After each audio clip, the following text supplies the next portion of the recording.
হযরত শাহজালাল আন্তর্জাতিক বিমানবন্দরের ৯ নম্বর গেটে হেলিপ্যাডের পাশে আগুন নিয়ন্ত্রণে এসেছে। রাত 11:30টার দিকে লাগা আগুন ফায়ার সার্ভিসের ৩টি ইউনিটের ৩০ মিনিট চেষ্টার পর নিয়ন্ত্রণে আসে। বিস্তারিত জানাতে ঘটনাস্থল থেকে যুক্ত হচ্ছেন সহকর্মী ফেরদৌস রহমান। ফেরদৌস, এই মুহূর্তে কি অবস্থা দেখতে পাচ্ছেন সেখানে, এবং এই দুর্ঘটনার কারণে কি কোনো ধরনের ফ্লাইটের যে যানজট সেটি তৈরি হয়েছে কিনা জানাবেন। সবচেয়ে ভালো খবরটা হলো আগুন কিন্তু ইতিমধ্যে নিয়ন্ত্রণে এসেছে। রাত 11:30টার দিকে এখানে আগুন লাগার খবর পাওয়া যায়।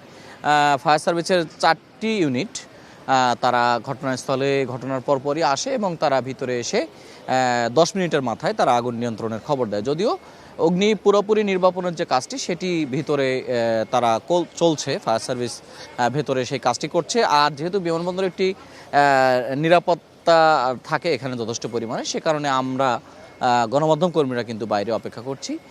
ঠিক কী কারণে আগুন লাগলো বা আগুন আসলে কতটুকু ক্ষয়ক্ষতি হয়েছে সেই বিষয়গুলো এখনও পর্যন্ত আমাদের কাছে জানায়নি, কেননা এখানে কর্তব্যরত ফায়ার সার্ভিসের যারা কাজ করেছেন অথবা যারা এখানে ছিলেন তাদের কারোর সঙ্গে কথা বলা সম্ভব হয়নি। তবে আপাতত আগুনটি নিয়ন্ত্রণে এসেছে, এটি হলো স্বস্তির খবর।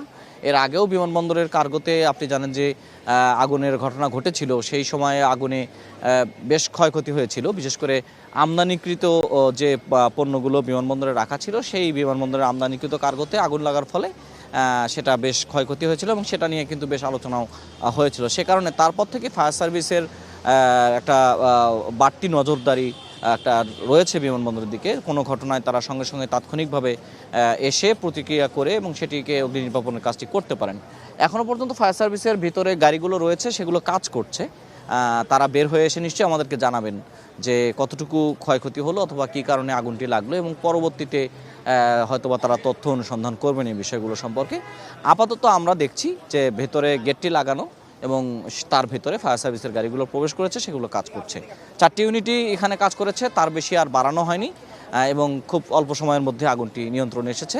আমরা গণমাধ্যম কর্মীরা এখানে অপেক্ষা করছি, ফায়ার সার্ভিসের ঊর্ধ্বতন কর্মীরা হয়তো আসবেন এখানে, বের হয়ে এসে তারা আমাদের সঙ্গে কথা বলে তখন আসলে এই আগুনের বিস্তারিত আমরা জানাতে পারবো। এই হলো মাহাথির এখনকার মতো বিমানবন্দরের সার্বিক পরিস্থিতি।